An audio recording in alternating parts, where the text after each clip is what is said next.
I'm online trying to find a military guy to do this. Good luck with that. Military guys are not the people to take. I can assure you of that. Nah, she wants the benefits. Fair enough. Jenna's on a date. She wants to marry. Security.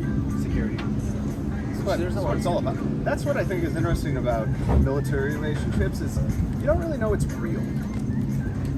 100%. I definitely dove into that. As you are very, very well aware. I mean, obviously, because like, it's almost like an incentive.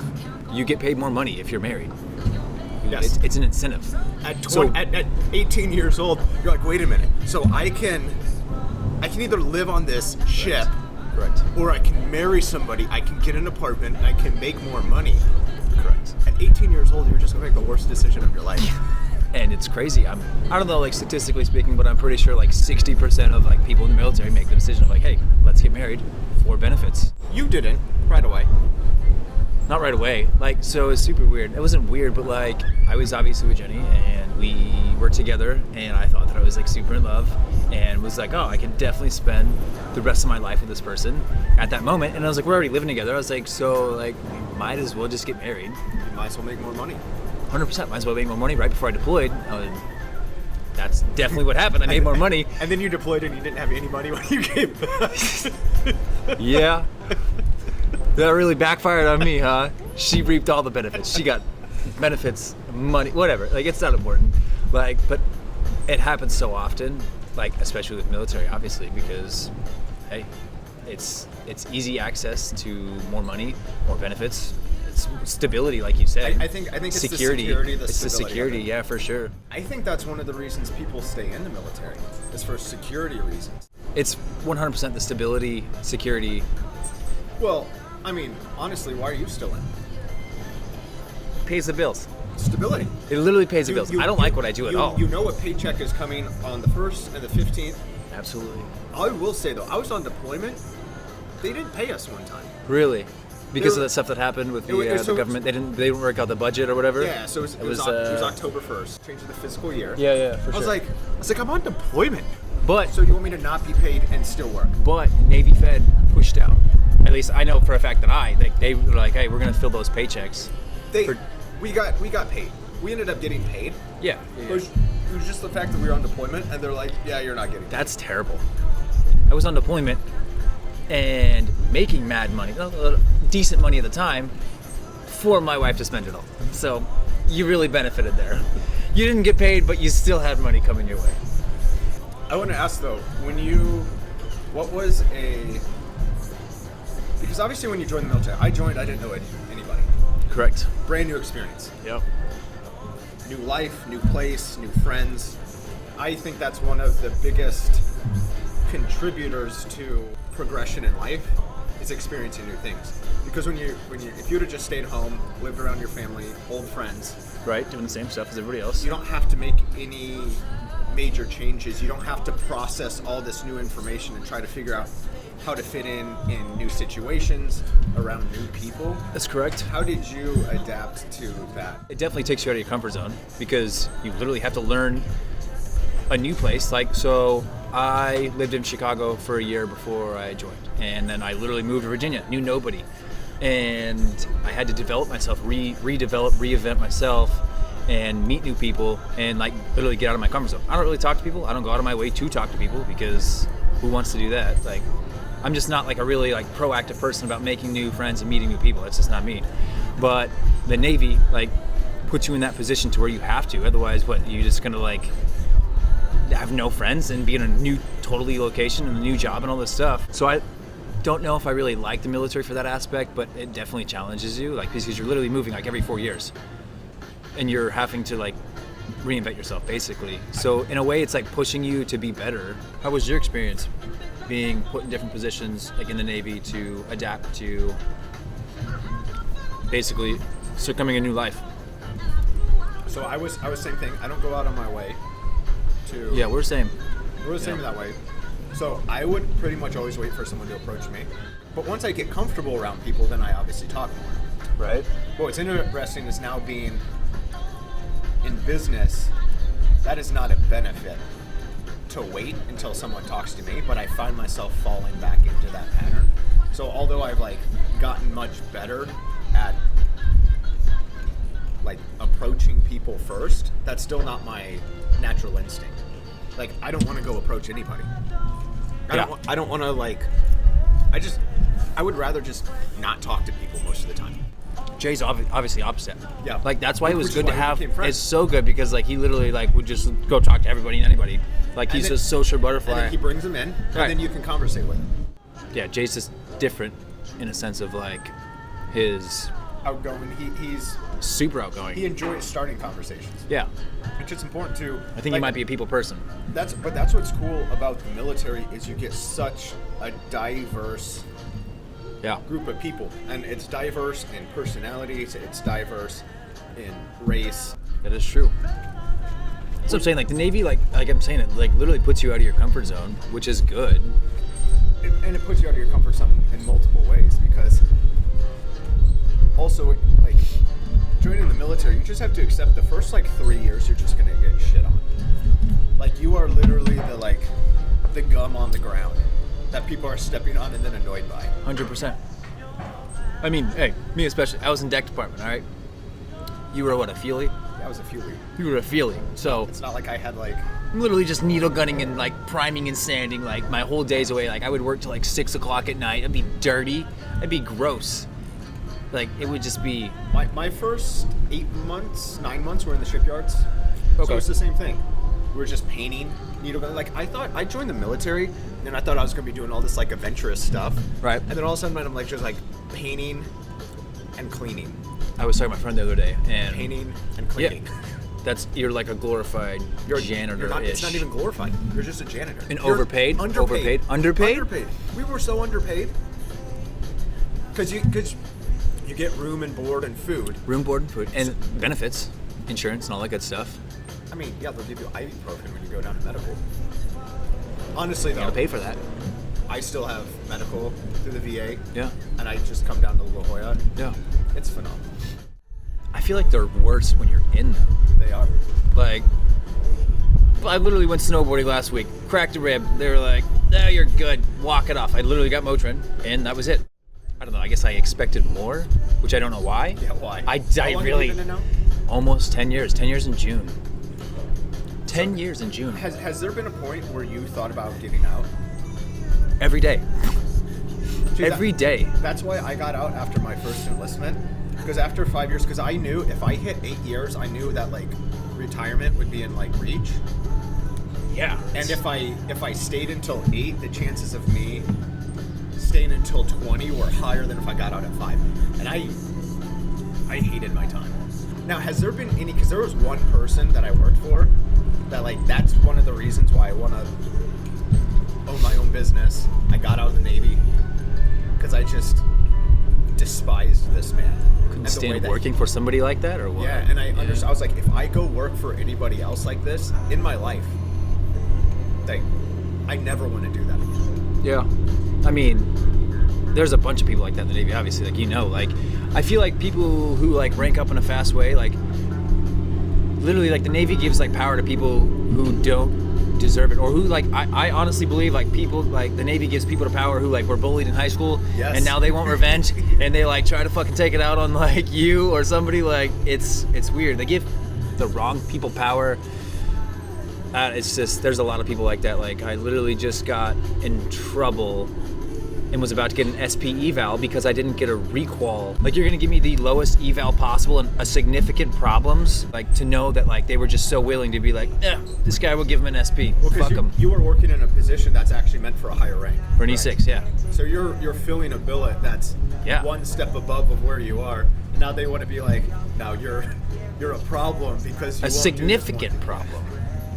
Way worse, like the lowest eval possible, and like obviously if that would have went through, that would have like ended my career. Like it would have solidified, and I would have had to get out. I would have never made rank. I would have never made like E6, even though I was filling that position. Like it was all just bad news, and I've like felt super betrayed. For one, that my chain of command was about to do that to me after I've put in so much work. Yeah, and how'd you respond to that?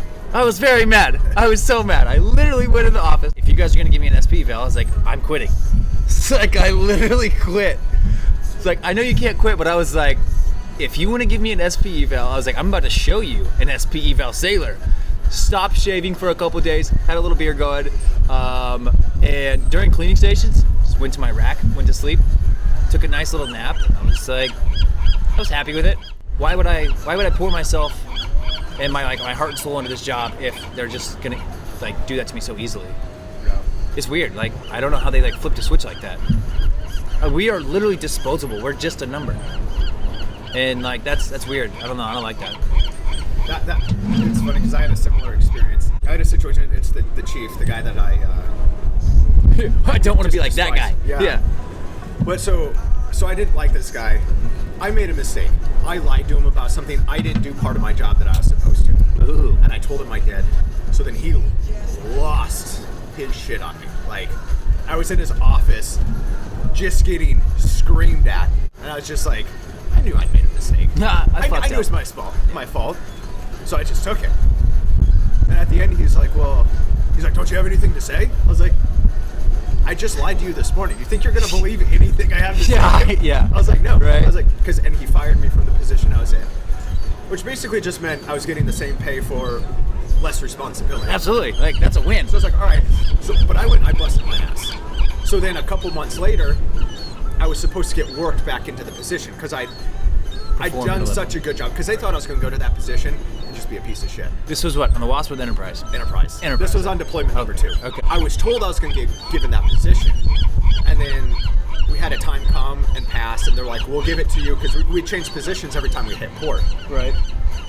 So we came back from port, or we're coming out of port the second time after they already told me that they were going to move me into that position. Right. And they're like, yeah, we're not doing it again. I was like, what do you mean you're not doing it? Like, like, well, what next do you time. mean? I was like, no, same thing. I quit. You quit. What do you mean you quit? If you don't move me there, I'm just not going to show up to work. And this is on deployment. So Telling you. So like, you can't necessarily say you're going to quit, but I told him that. And I got moved back to the position. But it was like in that moment that I recognized, I was like, military's not for me. Like, if I'm threatening my chain of command on deployment, then I'm just going to quit. I should probably do something different with my life. See, and I feel like I just now reached that point. For one, I've already had not like a mouth on me, but like, if I don't like agree with something, I'm gonna let you know. Like, I'm about to be like, I don't agree with this, and I don't always like necessarily like. I'm not like politically correct in a sense of like, if you're an E6 or like an 03, I'm gonna talk to you how I feel like I want to talk to you. I'm not gonna be like, sir, it's not gonna happen. And I get in trouble for that often. I literally got to the point where I'm like, I don't think this is for me anymore. Like, I'm like, after this contract, I'm about to have 13 years in. So I gotta go. I should have got out. I literally like was on the Wasp, and we didn't deploy. Obviously, you were there. I didn't deploy until 2016. So I did my whole first contract with no deployments. Went underway for maybe like 2 months out of the whole time I was there, 4 years. And they're like, oh, you're gonna want to hit this deployment. And I feel like I didn't give enough to my country. Like, I was like, I've literally been in 4 years. I've like done nothing. I was like, let me just like re-enlist. I was like, let me do this deployment. It'll be fun. I'll go travel. It'll be great. It'll be lovely. You'll travel the world. It'll be so good. And it was awful. I was out to sea for 126 straight days, as you know. Literally hit one port. Like, we hit Greece for a week, and that was beautiful. It was great. You like Greece? Greece was beautiful. It was so good. What do you mean? Suda Bay? The food? No, we hit Athens. The food? Were you there in 2000? You weren't there in I the was there in 2016. 2013. You weren't there in 2016. No. No, I was there in 2011. Greece was run down. Greece is super dirty. Yeah. It's very dirty. Yeah. But you still liked it. Oh yeah. Well, Athens. I heard Athens is super dirty. Suda Bay, like Hyena, is super beautiful. Like, I got a hotel. Like, I had overnight Liberty, and like my hotel was like overlooking, like, because Suda Bay is an island. Yeah. So beautiful. It's very great, and it was like $50. But I'm definitely. How different do you think your life would be if you never joined the military? Wow. What a deep question. Do you ever think about that? I was talking to you today. I was like, what if what if I would have made a different decision? Like, I wouldn't be where I was. Like, so I obviously moved in with my sister when I was 18, like in Chicago. Like, what if I wouldn't have done that? What if I would have stayed in Arizona and just fell into that like reoccurring cycle we talked about earlier? Like, oh, let me like stay at home in my hometown and let me like get a semi-successful job and just live it out there. Like I know so many people that do that, but I don't want to say I broke that cycle, but I like got out of my hometown. I joined the Navy, made something of myself-ish. So I think what's important, well, for one, with the military benefits, like especially getting out with school, just everything that we have access to, it provides us the opportunity to kind of take life anywhere. Right. Once we're in or out. I mean, in, you're obviously wherever you are. But I think what's important is like when we join and you experience this whole new experience, all new people, you don't know anybody, you figure it out, it gives you that confidence like, yo, I can literally move anywhere. That's why I moved to California, I knew one person. And I was like, I'm gonna figure it out. That was big energy move. I don't know what's gonna happen, but I'm gonna figure it out. So the Navy probably gave me that first confidence. At least with the Navy, I had that kind of the security of like, they're telling me where to go, but I'm still having to experience it. The next time I did it more on my own, I still knew someone. I had a place to live at least. Then I figured kind of the rest out on my own. So now I have the confidence, I can literally like move anywhere. I can move out of country, I can move to another state, I can go restart somewhere and not know anybody. And I know I'll figure it out. Still become successful? Yeah, because it gives you the confidence that you're okay experiencing something alone, and you know you're not going to be alone for long because you're going to be integrated you're going to find some network. Absolutely. And even though we're not like the greatest, like networking's not our innate ability. We're not like natural. We're not bad at it though. No, but we're not natural like going out and finding it. Right. Once people start to talk to us, we do really well. Yeah. But like, we're not the people, we're not going to go sit at a bar and go talk to everybody. But people talk to us, we can get integrated. Right, but that's why like I feel like it's important to have somebody like Jay that pushes us to do so. Like, I'm not even gonna lie. So, since I've been back, like, in Bremerton, and I have nobody, you're here, Jay's in VA, I have nobody. I've made a few friends, but, like, being around Jay, like, helped me, like, understand, like, how to, like, reach out and, like, talk to people in a sense of, like, hey, like, if I do want to make friends, I probably should be more outgoing, probably shouldn't have an RBF, and, like, legit try. Like, I just wouldn't even try, like, but now, like, I have nobody. So it literally pushes me to do so. So, what's one major takeaway that you, from your time in the military? If there was one thing that you're like, it changed my life in this way, and you're still in, so it's probably a little different. Easy. The one thing that's changed my life is literally meeting new people. Not even new people, but like meeting like key people in my life that made me who I am today. Like you and Jay. I went through a marriage that failed, so obviously going forward, I know what I don't want. I have you in my life and Jay in my life to like, literally like the both of you literally like molded me who I am. I don't know if that's all good though. It's not. It's definitely not. Like there's some good. We took Sweet Innocent Sean and I was like, oh, I'm gonna. Yeah. Hey Sean, look at all these fun things we can do. Yeah. 100%, but like I literally wouldn't be who I am without the both of y'all, and I've met you through the Navy, and I think that you build those connections. Like you meet a lot of crappy people in the Navy, like terrible people, like people you don't want to deal with. Like you said, you don't want to like be like your chief, whoever led you like that. You're like, I don't want to be like that, and you get to see these people, and you get to make those decisions and be like, I don't want to be like that guy, but this guy's super cool. Like I want to be more like him, and you get all of these new connections and like new places and stuff like that. And for me, I love that. Like, it's super cool because it definitely molds how I am in the future, like, or am going to be. One small little thing, like, what if I would have like got orders to San Diego to begin with? I would have never met you. I would have never met Link. I would have never been married. I would have never been all this stuff. Like, my life would be so different, and it's weird to think about stuff like that. Like, one small decision.